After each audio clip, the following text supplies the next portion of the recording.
Welcome to the fifth Linux lesson. Today we are going to talk about users, groups, and permissions in Linux. We will learn why sudo is used, how it is different from su, why working as root all the time is not a good idea, how to give access to file and folders, and how to understand errors like permission denied. Without this topic, it is hard to feel comfortable in Linux because almost every action in the system is connected to permissions. Who runs the command, who owns the file, and who is allowed to do something with it. The root user is the super user. It has almost no limits and can change almost everything in the system. On one side, this is convenient, but on the other side, it is dangerous. If you run the wrong command by mistake as root, you can damage the system very quickly and very badly. So the normal way to work is this. We use a regular user for normal tasks, and we use higher privileges only when we really need them. This is why we use sudo. Sudo lets you run a command with higher privileges. In most cases, it runs the command as root. For example, sudo apt update date ask password.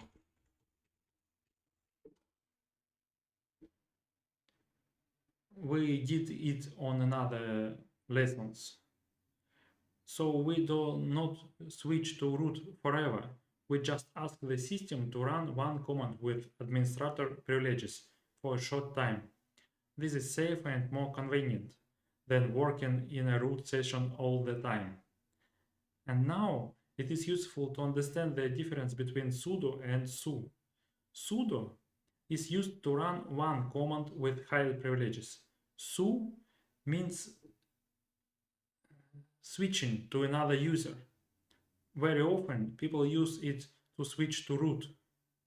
For example, su and some username here. I don't have another user now, I show it later. So, wait. So su usually opens a new session as another user. But in normal everyday work, especially in Ubuntu, it is more common and safer to use sudo. Now, I show a few very useful commands that you should know from the beginning. Whoami. Whoami. Sorry. Whoami. This command shows who you are right now. I am now the box users. ID. It shows the username, user ID, primary group, and extra groups. Groups.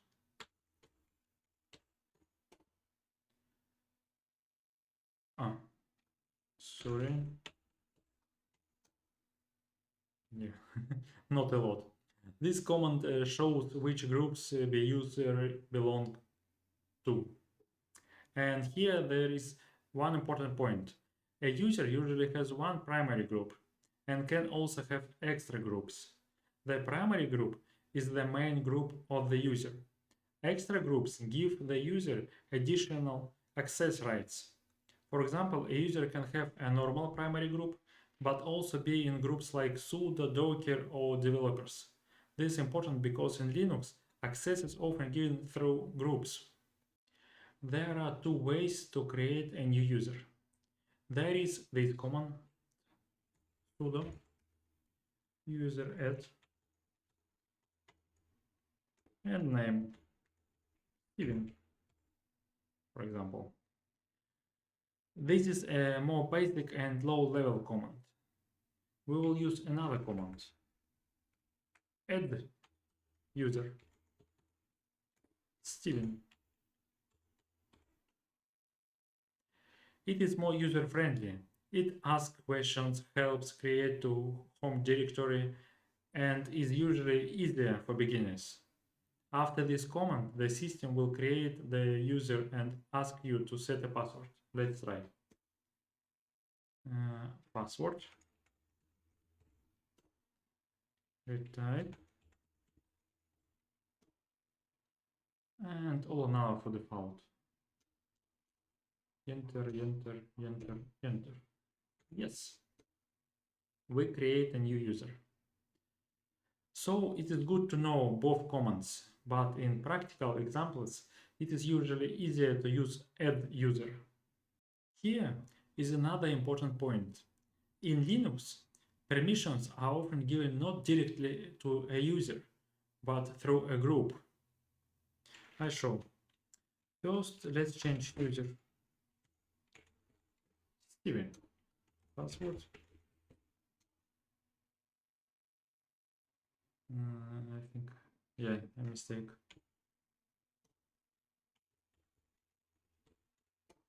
Yep. Так, whoami. I'm Steven, and my groups only users. Let's change back to user. Yes.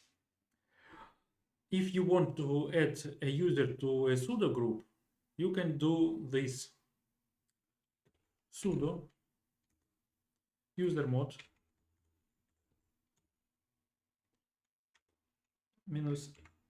-ag sudo and name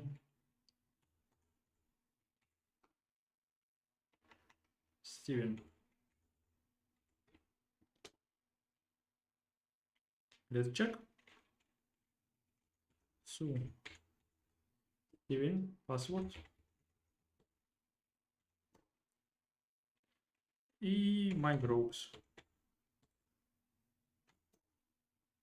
You see, here was only users, here sudo and users. We add the user and sudo group. The option -ag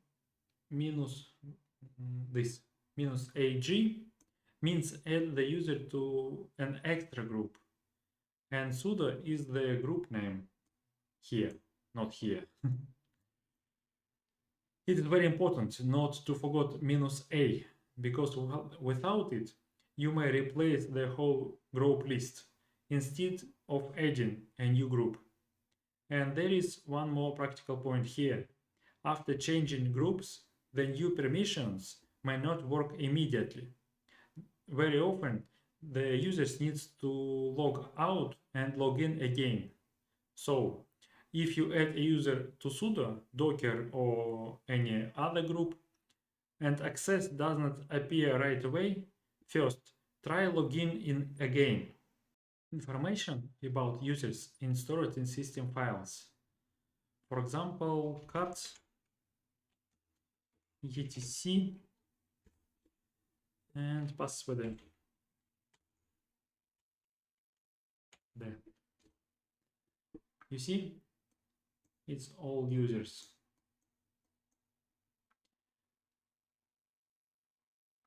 These files stores general information about users: names, IDs, home directories, shell, and other service information.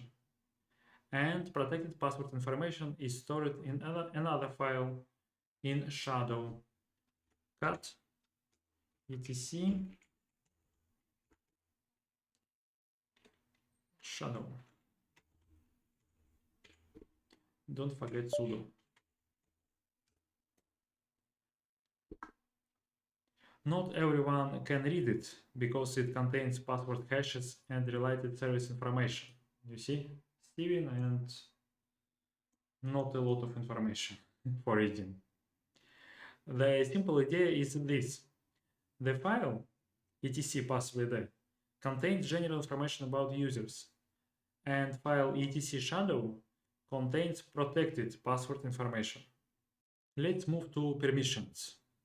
Every file and directory in Linux have permissions for three categories: owner, group, and other.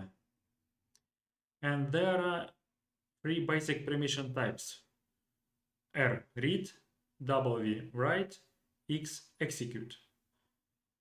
You can check permissions like this: ls-l, ls-l. You see, the logic is simple. First three, these characters are permission for the owner. The next three are the group, and the last three are for everyone else. Now let's look at the numeric way. Very often permissions are written with numbers. Chmod 755 script in a 3-digit number. The first digit is for the owner, the second is for the group, the third is for others. Each digit is the sum of permissions. 4 means read, 2 means write, and 1 means execute. For example, 7 is 4 plus 2 plus 1, which means read, write, execute. 6 is 4 plus 2, which means read and write. 5 is 4 and 1, which means read and execute. 4 means only read.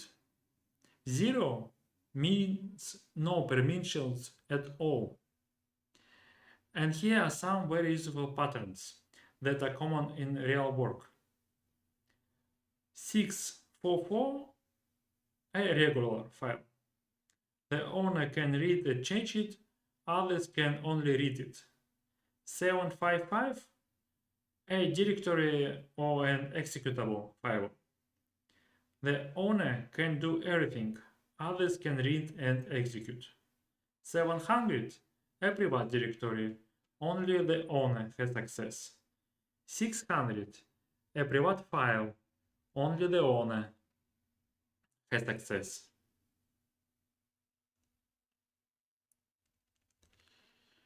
You should not use chmod 777 without thinking.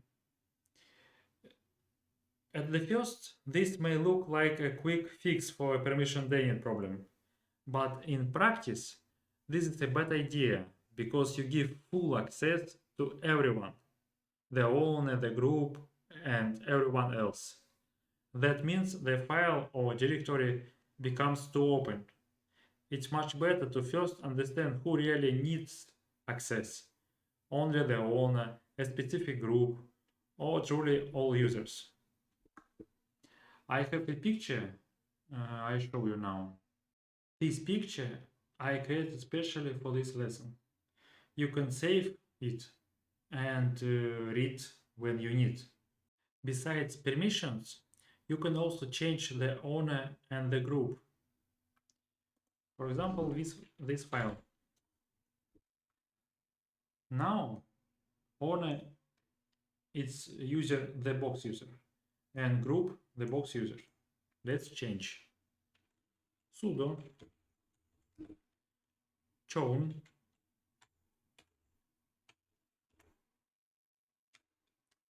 for steering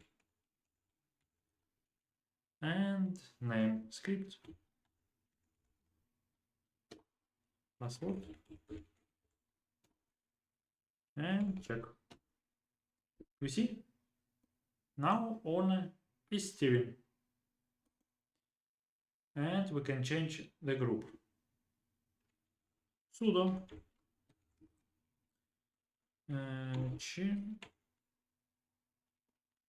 group.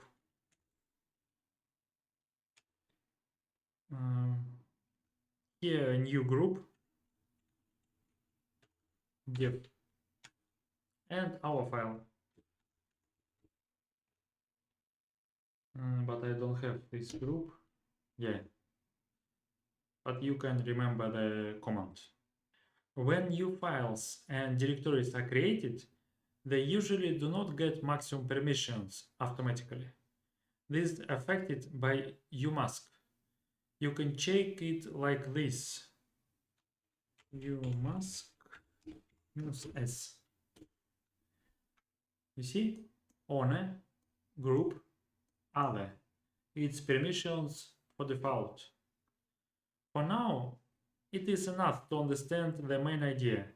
Umask sets the default permissions for new files and directories. There is one more special case, sticky bit. It is usually shown with the temp directory. I show. Listen into. The letter T here at the end means this is a shared directory where many users can create files, but they cannot simply delete other users' files. This is done for safety. Quick case: why a file doesn't run. If a file doesn't run, we usually check three things. First, does it have execute permission? We can use command ls-l, name of file, and if we need, we use command chmod +x and name of the file. Second, doesn't it have a shebang? For example, bin bash. Third, doesn't have window line endings, which means crlf. If the file was edited in Windows, this can also stop it from running correctly.